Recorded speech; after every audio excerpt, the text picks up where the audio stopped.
প্রিয় সম্মানিত দর্শক, দেশে প্রবাসে যে যেখানে আছেন সকলকে জানাচ্ছি ইমাম ইউটিউব চ্যানেল এবং নুসরাত ফেসবুক পেজ থেকে আন্তরিক শুভেচ্ছা এবং অভিনন্দন। সরাসরি আপনাদেরকে দেখাচ্ছি সৌদি আরব থেকে পিঠা বানানোর দৃশ্য। সঙ্গে থাকুন, দেখতে থাকুন। আজকে আমি পিঠা বানাবো কলা, ডিম, চিনি, আটা, এগুলি দিয়ে আজকে পিঠা বানাবো। সঙ্গে থাকুন, দেখতে থাকুন। প্রিয় সম্মানিত দর্শক, আপনারা দেখতে পাচ্ছেন আমি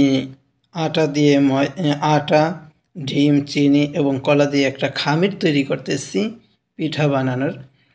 নিচে আপনারা দেখতে পাচ্ছেন এখানে আমি ডিম নিয়েছি, তারপরে নিচে কলা নিয়েছি, এই যে দেখতে পাচ্ছেন আটা, তারপরে চিনি দিয়েছি, লবণ দিয়েছি। আমি এই দিয়ে খুব সুন্দর একটা খামির তৈরি করতেছি পিঠা বানানোর জন্য। সরাসরি আপনাদেরকে দেখাচ্ছি সৌদি আরব থেকে। সঙ্গে থাকুন, দেখতে থাকুন।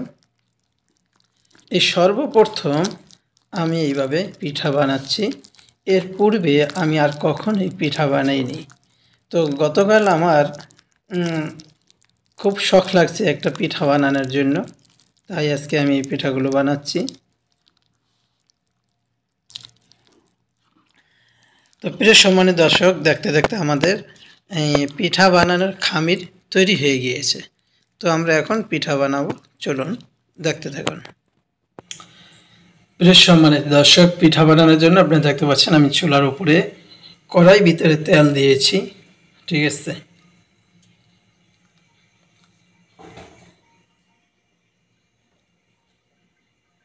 প্রিয় সম্মানিত দর্শক, আপনি দেখতে পাচ্ছেন এখন খামিরগুলো নিচ্ছি। খামিরগুলি নিয়ে আমি এখন তেলের ভিতর ছেড়ে দিচ্ছি।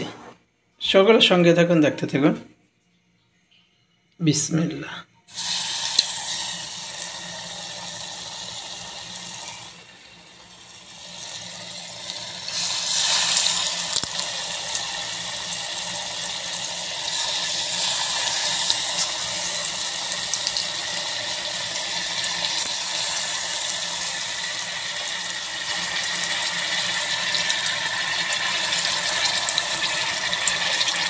একটু ছোট আকৃতি ছেড়েছি, ঠিক আছে।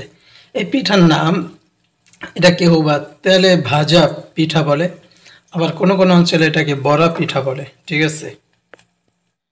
প্রিয় সম্মানিত দর্শক, পিঠা বানানো শেষ হয়ে গিয়েছে। দেখতে পাচ্ছেন পিঠাগুলো খুব সুন্দরভাবে, কত সুন্দর পিঠা তৈরি করা হয়েছে। তো চলুন একটি পিঠা খেয়ে দেখি কীরকম হলো পিঠা। বিসমিল্লাহ। আলহামদুলিল্লাহ, আলহামদুলিল্লাহ, আলহামদুলিল্লাহ রব্বিল আলামিন। খুব সুন্দর, খুব স্বাদ পিঠা, অনেক মজা। পিঠাগুলি এত নরম, শিমুল তুলা যেমন নরম, তার থেকেও বেশি নরম এই পিঠাগুলো। কারণ হলো এই পিঠা ভিতর দেওয়া হয়েছে ডিম, দেওয়া হয়েছে কলা, সেই কারণে কিন্তু এই পিঠাগুলো অনেক নরম। যার দাঁত নাই সেও কিন্তু এই পিঠাগুলো খেতে পারবে, এতটাই নরম, এতটাই সুস্বাদু। আলহামদুলিল্লাহ, আলহামদুলিল্লাহ।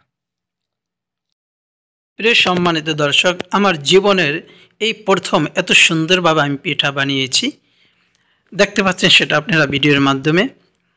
আমার এই সিস্টেমে অন্য কেউ পিঠা বানিয়েছে কিনা সেটা আমার জানা নেই। আবারও দেখা হয়ে যাবে কোনো এক ভিডিও নিয়ে। আল্লাহ হাফেজ। এতক্ষণ সঙ্গে ছিলাম আমি মোহাম্মদ দেলাওয়ার হোসেন।